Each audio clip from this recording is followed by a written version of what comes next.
2025-এ 25 ডিসেম্বরের দিন এটা চলে গেছিলাম বার্গার কিংয়ে। আমার বর আবার বার্গার খেতে ভীষণ ভালোবাসে, আর আমাদের সঙ্গে ছিল সেদিন বাপি আর মা।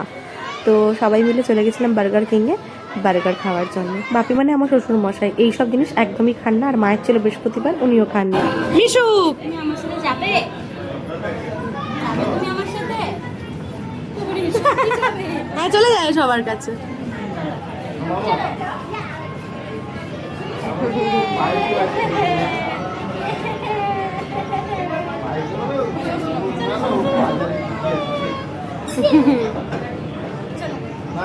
তাই শুধুমাত্র বার্গারটা আমাদের দুজনের জন্যই অর্ডার দেওয়া হয়েছিল, তো দুজন মিলেই খাবো বলে। যাই হোক, ততক্ষণ অর্ডার দেওয়ার পরে তো কিছুক্ষণ বসতে হয়, ততক্ষণ ওর দুষ্টুমিটা চলতে থাকে, আর কিছু করার নেই।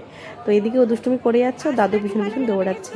আর দাদু তো আর দৌড়াতে পারবে না, কারণ ও যেখান দিয়ে ফাঁক দিয়ে গলবে সেখান দিয়ে তো আর দাদু বলতে পারবে না। সেই জন্য ও কিন্তু ফাঁক ফোকর খুঁজে ঠিক চলে যাচ্ছে এদিক ওদিক। আর দেখো বিভিন্ন যত লোক আছে আর কি, ওর সঙ্গে বেশ আলাপ পরিচয়টা সেরে ফেলছে। মোটামুটি যতজন ওখানে বসেছিল সবার সঙ্গে হাই হ্যালোটা ওর সারা হয়ে গেছে।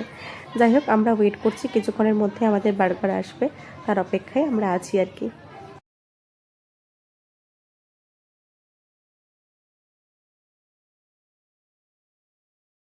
ঠিক যেভাবে আমি ওর প্রতিটা মুহূর্ত ক্যামেরা বন্দি করি, সেরকমভাবে বাইরে গেলে কিন্তু কিছু মানুষ এরকম দেখি আমি যে ওকে ঠিক ক্যামেরা বন্দি করে তাদের ফোনে। তো আমার খুব ভালো লাগে জিনিসটা, যে ছোট বাচ্চা আর যে কোনো ছোটো বাচ্চাই দেখতে ভীষণ ভালো লাগে। আর ওই দিন তো এত সুন্দর সেজেছে আর এত ভালো লাগছিল যে ফটো তোলার তো স্বাভাবিকই ব্যাপার একটা।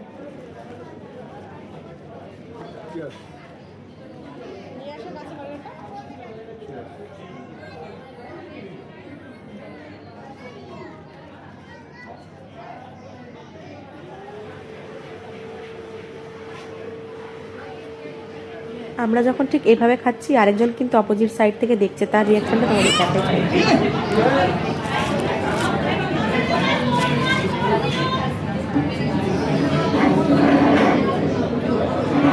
শানটাকে নিয়ে এসেছি আরেক শানটার সঙ্গে দেখা করাতে। এই দেখো একটা ডুপ্লিকেট শানটা, কিন্তু একদম পুরো যেন মনে হচ্ছে অরিজিনাল, তাই না?